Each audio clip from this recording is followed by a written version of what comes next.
Hello everybody, I'm Tom, and this is the Corsair XENEON, I don't know if I pronounced that correctly, 34WQHD240-C. Now I think that's a pretty straightforward naming scheme, it's a very no-nonsense naming scheme. 34 for the size, WQHD for the resolution, and 240 Hz for the refresh rate. Well, there's no Hertz, but 240 for the refresh rate. Now these are the core characteristics of the monitor, at least gaming-wise. Regardless, that's a pretty good naming scheme, but that's not the point of this video.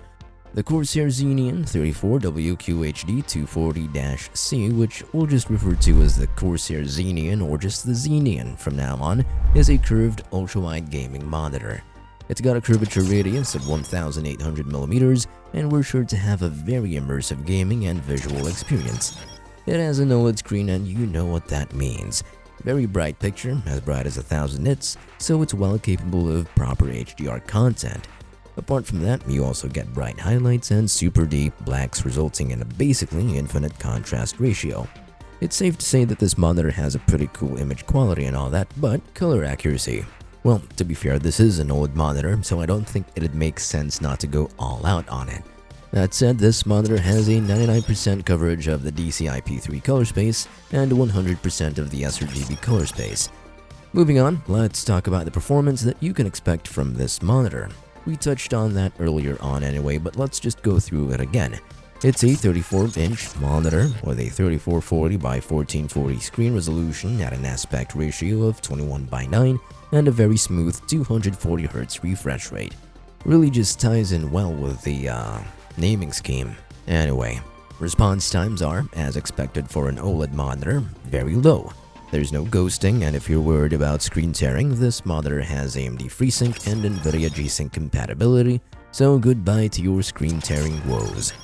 The ports on this monitor are pretty extensive, and it's going to be great whether you're a gamer or not. You have two HDMI 2.1 ports, one DisplayPort 1.4 port, two USB-C ports, both being capable of DP alt mode. One's capable of 65 watts and the other only 15 watts, and both are only upstream. Apart from that, there are four USB Type-A ports for the KVM switch, and of course a 3.5mm audio jack. Yes, you heard me alright. KVM switch on this monitor, but that's not where it ends. You see, this monitor is pretty expensive for what it is. Our previous video talks about the Alienware AW3423DWF, and it has pretty much the same specs that this monitor does.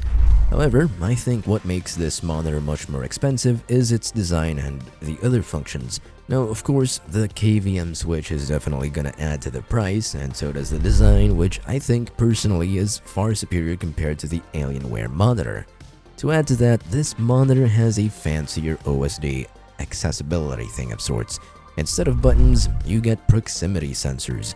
I personally think this isn't a big deal, but it is a big quality of life thing. It's kind of awkward having to hold your monitor itself just to press buttons and all that. That said, this monitor was recently priced at just $799 or just $800, and if I were you, if you were to still catch it at this price, just go get it. Otherwise, you'll have to wait for it to drop down from about $1,200 in general. That's a big difference, and I wouldn't spend that much for this monitor. Anyway, I'm not gonna waste any more of your time. Go ahead and scan this QR code or click on the link in the description below. Thanks for watching, and have an awesome day.